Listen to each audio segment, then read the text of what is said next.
Assalamualaikum warahmatullahi wabarakatuh. Perkenalkan, nama saya Desi Rahmawati, CPNS Pemerintah Kabupaten Poso Angkatan 42 tahun 2022.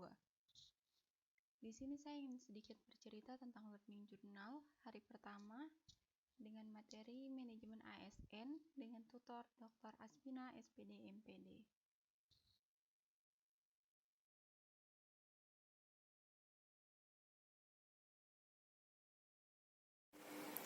Berdasarkan Undang-Undang Nomor 5 Tahun 2014 tentang ASN disebutkan bahwa berdasarkan jenisnya pegawai ASN terdiri dari PNS atau pegawai negeri sipil dan P3K pegawai pemerintah dengan perjanjian kerja.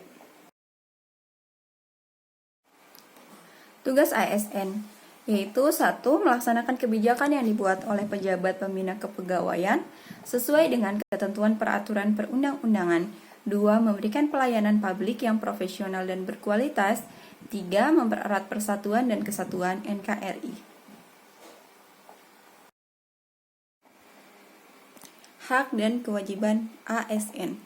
PNS berhak memperoleh gaji, tunjangan dan fasilitas, cuti, perlindungan, jaminan pensiun, dan jaminan hari tua, serta pengembangan kompetensi.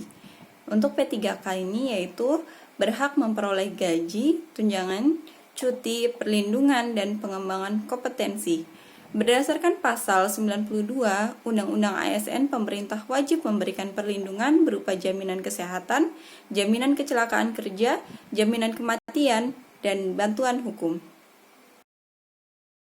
Kewajiban pegawai ASN yaitu setia dan taat pada Pancasila, Undang-Undang Dasar Negara Republik Indonesia tahun 1945, Negara Kesatuan Republik Indonesia dan pemerintah yang sah, menjaga persatuan dan kesatuan bangsa, melaksanakan kebijakan yang dirumuskan pejabat pemerintah yang berwenang, menaati ketentuan peraturan perundang-undangan, melaksanakan tugas kedinasan dengan penuh pengabdian, kejujuran, kesadaran, dan tanggung jawab, menunjukkan integritas dan keteladanan dalam sikap, perilaku, ucapan, tindakan kepada setiap orang baik di dalam maupun di luar kedinasan, menyimpan rahasia jabatan dan hanya mengemukakan rahasia jabatan sesuai dengan ketentuan peraturan perundang-undangan, dan bersedia ditempatkan di seluruh wilayah negara Kesatuan Republik Indonesia. ASN berdasarkan kode etik dan kode perilaku ASN yaitu bertujuan untuk menjaga martabat dan kehormatan ASN. Konsep sistem merit dalam pengelolaan ASN. Sistem merit adalah kebijakan dan manajemen ASN yang berdasarkan pada kualifikasi, kompetensi, dan kinerja secara adil dan wajar dengan tanpa membedakan latar belakang, politik, ras, warna kulit, agama, asal-usul, jenis kelamin, status pernikahan, umur, atau kondisi kecacatan. Objektivitas tersebut dilaksanakan pada proses pengangkatan, penempatan, dan promosi pegawai. Dalam proses tersebut, hal yang dipertimbangkan yaitu kinerja dan kompetensi. Hal subjektif seperti koneksi dan hubungan politik tidak ikut dipertimbangkan dalam proses penilaian, sehingga penilaian kinerja dapat dilaksanakan secara adil.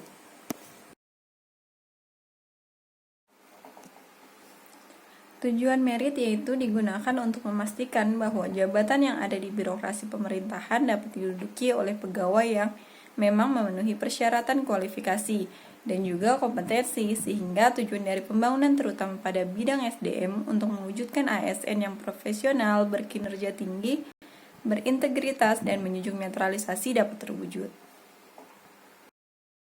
Manajemen PNS meliputi penetapan kebutuhan, pengadaan pangkat dan jabatan, pengembangan karir, promosi, mutasi, penilaian kinerja, penggajian dan tunjangan, pengembangan kompetensi, pemberian penghargaan, disiplin pemberhentian, jaminan pensiun dan jaminan hari tua, serta perlindungan.